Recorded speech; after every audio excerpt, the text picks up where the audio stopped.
Well, he's gone. The Ottawa Senators fire Guy Boucher. And once again, the Ottawa Senators find a way to get themselves in the news cycle. You know the old saying, bad publicity is better than no publicity at all? Well, with these Ottawa Senators, that's not even close to the truth. Last week, it's been nothing but negativity. Matt Duchene, gone. Ryan Dzingel, see you later. Mark Stone, adios. Then the LeBreton Flats deal gets canned, and then they fire Boucher. All in 8 days. And in that time, the Senators twice said that they were going to wait until the end of the season to fire Boucher. And then on Friday, he got the axe. Leave it to the Sens.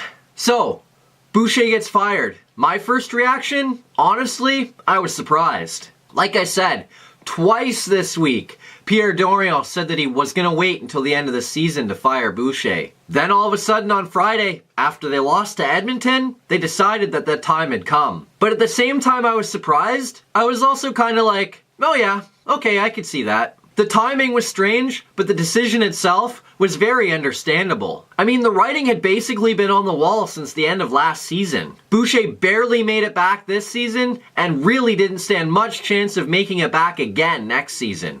With no contract for next season, he was essentially a lame duck coach and got an early vacation.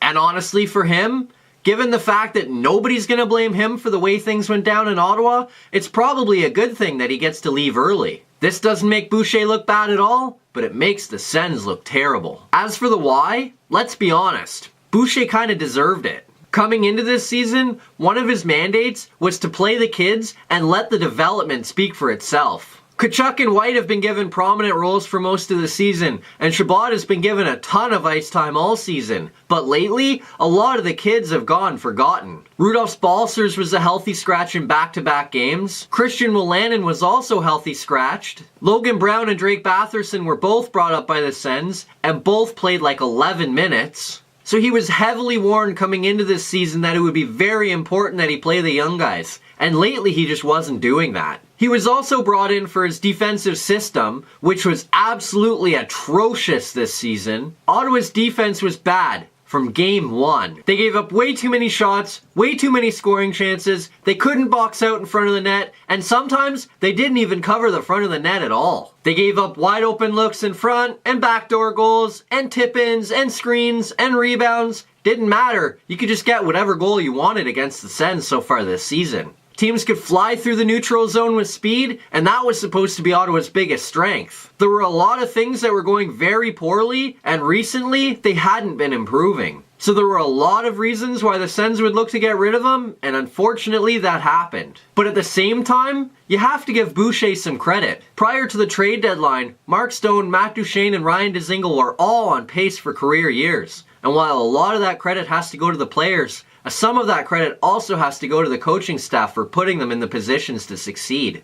That allowed the Sens to maximize the return on all three and help kickstart the rebuild. Plus, their offense was in the top half of the league, their power play was in the top 10, and their penalty kill, basically since Pajot has gotten back, has been a top 5 penalty kill. Boucher ran the power play, so you've got to give him credit for being able to figure out a way to make that power play much better than it was last season. The firing comes in the midst of Boucher's third season with the Sens. In his first season, he led the Sens to a second place finish in the Atlantic Division, then helped them beat the Bruins in the first round, the Rangers in the second round, and came within a goal of beating the Penguins in the third round of the playoffs. Then things completely went off the rails last season after they traded Matt Duchene, and it was never able to get it back. And with some roster moves this season, it really didn't improve. In fact, despite Ottawa being an absolute tire fire last season, they were still better than they've been so far this season. Now some of this is unfair, because for some reason, Pierre Dorion and the Sens expected this team to be better than they were last year, with less talent. Figure that one out. But the truth is, Boucher really didn't do enough to make the Sens better this season, and that was his ultimate downfall. Is it sad to see Boucher go?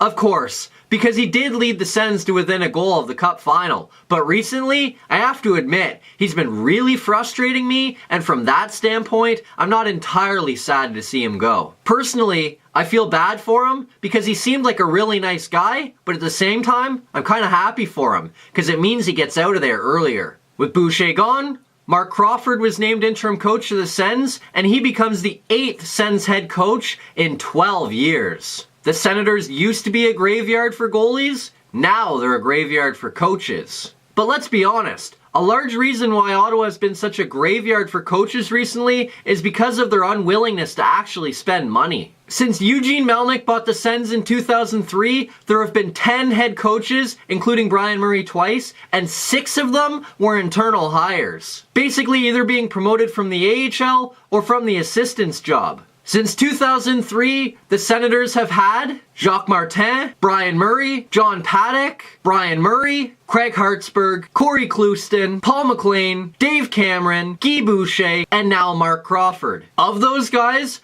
only Jacques Martin has gone on to be an NHL head coach since being fired from Ottawa. That tells you all you need to know. The really interesting part, though, is the fact that 7 of the Sens' 10 head coaches over that time have actually had winning records. So 7 of the last Sens head coaches have had winning records, and they've all been fired. And ironically enough, maybe aside from Brian Murray, the most experienced head coach the Sens have had of any of them in that stretch is now their interim head coach, Marc Crawford. And ironically enough, he becomes the first head coach in Senators history to head coach a team to a Stanley Cup victory. No other Sens head coach in history has ever won the Cup as the head man. With 18 games left in the season, hopefully he can impart some of that wisdom on the veterans and, more importantly, the young guys. Crawford obviously comes to the Senators head coaching position with a ton of experience, and that should help. Being a Belleville native, he can also relate to some of the Senators' younger players, as he knows that town well. What Crawford can bring, though, is really hard to tell, because he hasn't been a head coach since 2011 in Dallas. And prior to that,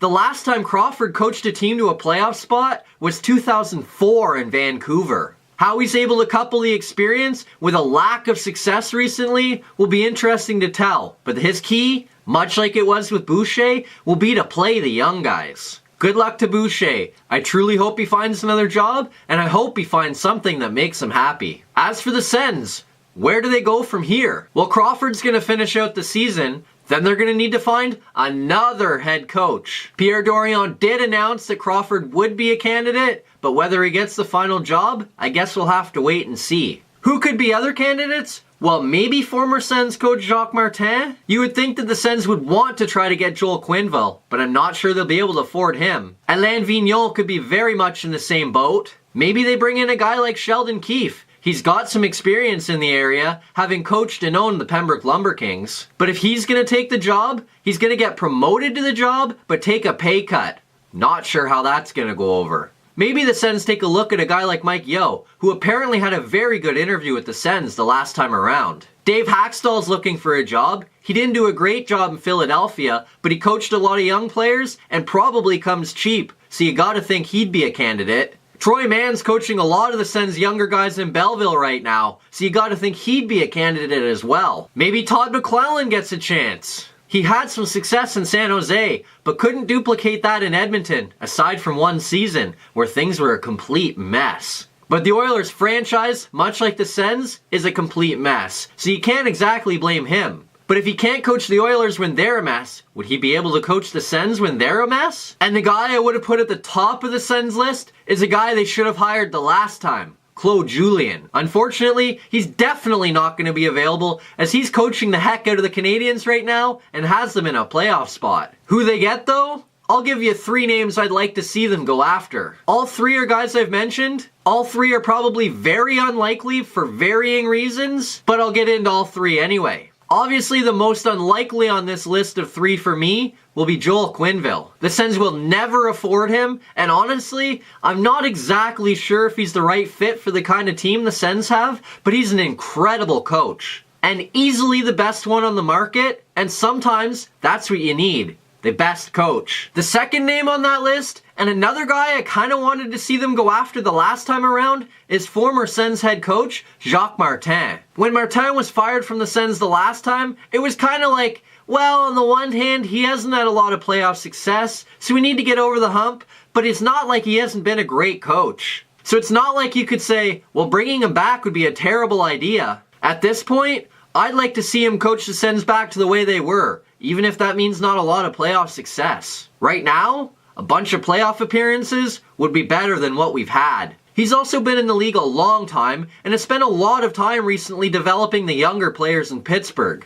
That should help him if he came to Ottawa, because there will be a lot of young guys in Ottawa as well. Martin is also an accomplished defensive coach, and right now, Ottawa could use a little bit of defense. Will it happen? I'm not sure that Martin wants to come back, and I don't know that Ottawa wants him back, but that's another guy I'd like to see. Finally, maybe the most likely of these three is Sheldon Keefe. Will he leave the Marlies system to come to Ottawa? That's hard to say, but he's never been a head coach before, so if he really desires a job in the league, he might just jump at the opportunity. He's also very familiar with the Ottawa area, as like I mentioned earlier, he used to own the Pembroke Lumber Kings and was their head coach. He's also one of those coaches who has worked his way up the hard way, going from the CCHL to the OHL to the AHL and then potentially the NHL. And it's not like he hasn't had success along the way either. He led the Toronto Marlies to a Calder Cup championship last season and became just the second head coach in the history of Junior A hockey in the Ottawa area to win a national championship.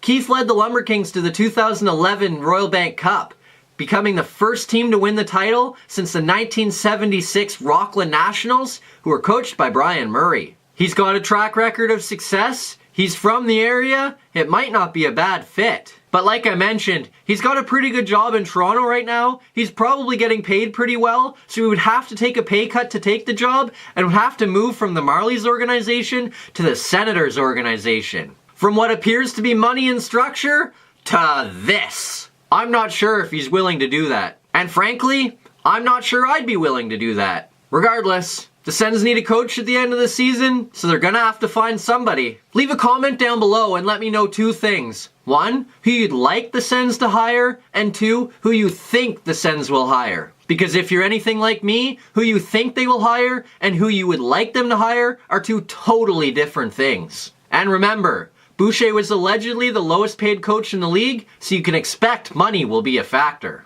In the meantime though, please no more news. Just be quiet and let the season come to an end. See you for their game later today.